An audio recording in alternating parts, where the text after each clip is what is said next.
walking with it.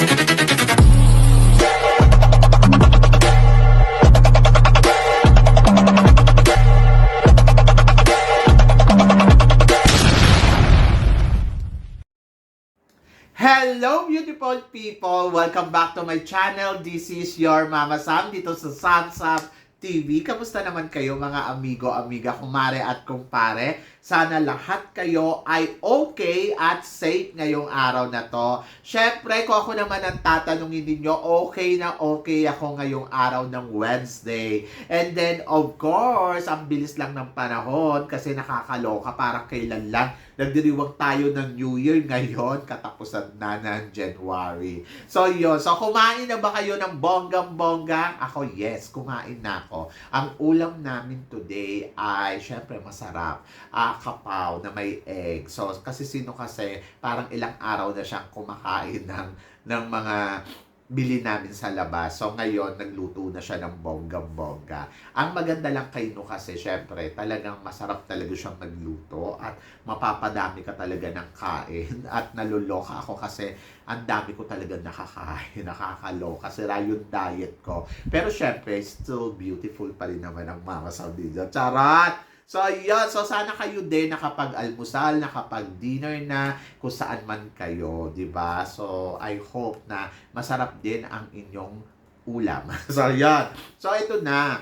Sabing ganon, Michelle di talaga maawat-awat ang kasikatan ngayon. To be honest, yes. So, nakita naman natin na namamayagpag talaga ang karera talaga ng ating Michelle D. At ito nga, syempre, si Antonio Forcil, ganun din, di ba? Nagpunta sa Pilipinas nung nakaraang araw para pala ito sa isang photoshoot nila dito sa Mega Magazine. Inimbitahan kasi si Antonia para photoshoot sa Mega Magazine kung saan ilalunch to nyata ng next month. Oo, so yon. So nakakatuwa kasi syempre, 'di ba? Thai beauty queen ang dinala natin dito sa sa Pilipinas para lang mag-photoshoot ng ganito. So, ito din yung first time na naging maganda ang relasyon ng Pilipinas at ng Thailand. Kumbaga, nagsadip puwersa talaga yung kanilang mga tagahanga sa pagmamahal nila kay Michelle D at saka dito kay Antonio Porcil. And then, ayun nga, may nagtanong nga sa akin. Sabi niya, Mama Sam, tingin mo, halimbawa, kung kukunin daw si Antonio Porcil ng GMA para maging artista sa Pilipinas, okay ba yun?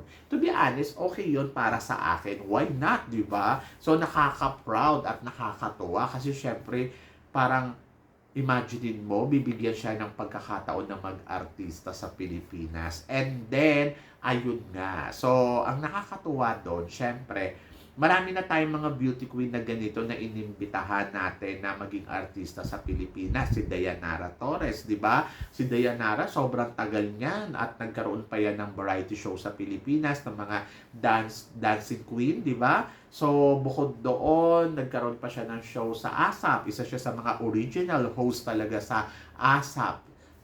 Yun yung natatandaan ko way back 90s.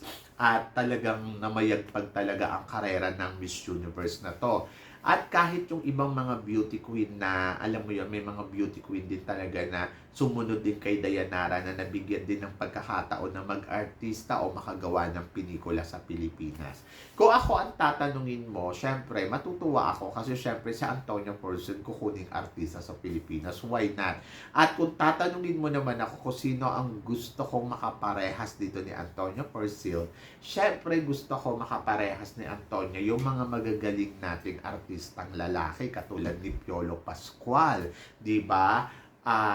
Siguro gawin nila yung version na basta't kasama kita. Pero syempre, bakit pa tayo lalayo?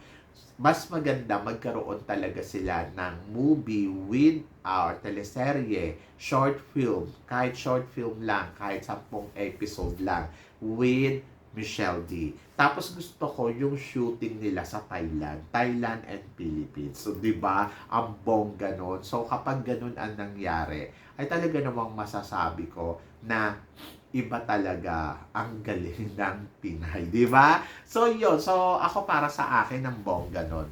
Kung gagawin yon ng GMA, I think kikita sila ng bonggang-bongga. Kasi Imaginein mo, ang followers ni Michelle D is 1.8 million. And then, kay Antonia naman ay meron ng 1.9 million. Kung magsasanib puwersa to, oh my God, panalo ang GMA dito. Kung saan, di ba, ito kasi yung ni Michelle D, yung home niya, GMA 7. So, I hope na masilip ng GMA kung ano yung opportunity na pwede sa kanila ni Antonia Porcel at magawan sila ng movie. O, di ba? Kahit yung mga short series lang, kasi ang daming nagmamahal kay Antonia at saka kay Michelle D. Or kung hindi man, siguro magkaroon sila ng ayun na yung pinakamaganda BL movie, mga ganon. So, parang sabi ko nga, mas maganda ang shooting niyan sa Thailand at saka sa Philippines. Yung alam mo yun, may pakita din nila yung galing nila sa acting. Tapos, pwede din silang mag-host sa isang variety show o kaya magkaroon ng parang Asia's Next Top Model na sila yung host. Kasi syempre yung mga outfit nila, di ba? Bonggang-bongga. So, ako natutuwa ako kung bibigyan sila ng pagkakataon kasi ang daming mga tagahanga nila na sobrang nagmamahal sa kanila ng bonggang-bongga. Ang sabi gano'n, paano kung hindi daw marunong umarte si Antonia Porcel at mairita lang daw ang Pilipino? To be honest ako para sa akin, nagkakaroon naman ng mga workshop na ganyan. And then, ako, tingin ko hindi maiirita ang mga Pilipino kay Antonia kung sakali mang hindi marunong umarte kasi may intindihan nila yon. Kasi parang feeling ko kasi sa sobrang dami na nagmamahal na supporters sa kanila, nakita naman natin, di ba, yung sa airport na lang, Diyos ko, kahit late na dumating si Antonio, talaga naman dumating pa rin sila lahat at naghintay ng ganong kabongga. So, ibig sabihin, kahit ano pang ipakita ni Antonia na acting, ay mamahalin yan ng tao. At meron kasi silang community na sumusuporta sa kanila. So, gagawa sila, hindi naman heavy drama, yung mga light lang na pampasweet, kahit mga series lang, yung mga 10 episode or 6 episode, yung mga ganon. Na alam mo yon para sa mga tagahanga. Eh ngayon nga, di ba, meron silang i-release na magazine o sa Mega Magazine na talaga namang pinagsama silang dalawa. Ang feeling ko ang naka-future doon yung kwento nila, 'di ba? Yung kwento nila kung ano yung merong kwento sila kung bakit siguro sila nagkakilala, kung ano ang tingin nila sa beauty queen o yung mga ganon. Ano ba yung experience nila as a beauty queen? So yun. So ang nakakatuwa lang, talagang namayagpag din, no? So natutuwa ako kay Michelle D kasi kung iisipin mo, bihira mabigyan ng pagkakataon yung mga ganito, yung naka-top 10 ka sa Miss Universe, tapos biglang magnininding ka na para kang queens. Kahapon yung magkasama sila ni Antonia, sa totoo lang, parang ang feeling ko, si Michelle D pa yung first runner-up, tapos si Antonia yung title, yung mga ganon yung nararamdaman ko. Parang kasi si Antonia, kasi yung dating niya yesterday, Miss Universe na Miss Universe. Para siyang title holder ng isang beauty contest o ng isang Miss Universe. Eh, title holder naman siya ng supranational eh. And then, si Michelle D, parang feeling ko, first runner-up. Hindi ko nga naramdaman na, ay, si Michelle D is Philippines, tapos si Antonia is from Thailand.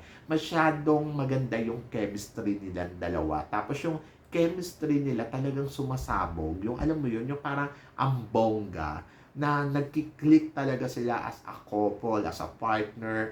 Hindi mo masabi na friendship, hindi mo masabi na kasi parang kung titignan mo talaga is about relationship, ganon. Pero kung ano man ang meron sila, respetohin natin yon. Kasi syempre may mga relasyon din naman siguro sila sa iba't ibang panig, katulad ng kay Antonia, baka may boyfriend siya, o eto naman si Michelle, di baka may relationship din, hindi natin alam. So, basta ako, yung chemistry nilang dalawa, bongga. At sana maalagaan to ng isang production or kung sino man ang handler nila.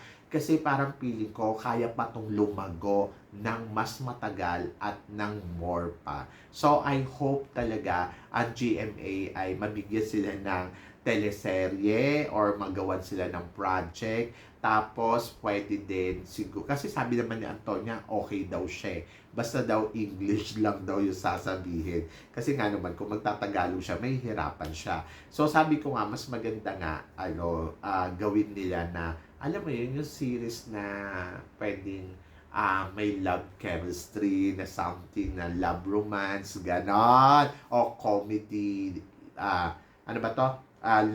Love story, mga ganon. So, pwede. So, paano kung lumaban sila ng pageant uli? Parang feeling ko, sana ma-encourage ni, ni Antonia si Michelle D na mag-join sa supranational. I hope. Kasi parang feeling ko, pag nilaban mo si Michelle D sa supranational, mananalo to ng title holder na, no? So, parang pareha sila na supranational winner, no? Diba? And, bakit naman hindi? Ba't naman si Laila, sino ba to? Si Miss Wani, di ba? Si Lalela Miss Wani, galing sa Miss Universe, second runner-up. Tapos lumaban ng Miss Supranational para sa South Africa, nag-title siya. Nakuha niya yung corona. So, kung ganun yung gagawin ni Michelle D, di pareha silang talagang title holder. Total, close naman silang dalawa. So, mabibigyan siya ng magagandang tips, di ba? So, yun. So, wala lang. Ano lang yun. Eksena ko lang para bakit hindi? Malay nyo naman in the future, di ba? So, hanggang 32 years old kaya dito sa supranational, magti-30 pa lang si Michelle D. So, yun. So, abangan natin kung ano pa yung mga next dito kay Antonia Porcel at saka kay Michelle D. So, na-excite ako ng bonggang-bongga. So, yun, di ba?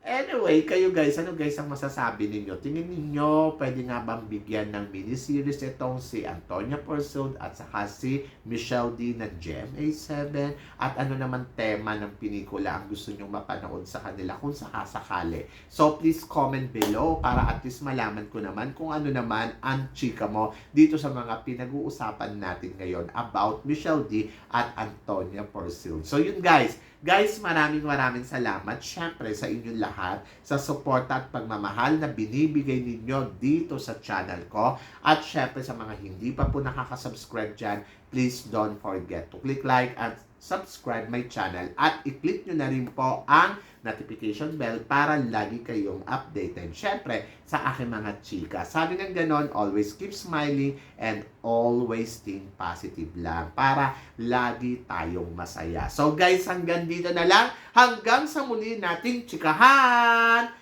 See you tomorrow. Thank you guys. Love you guys. Thank you.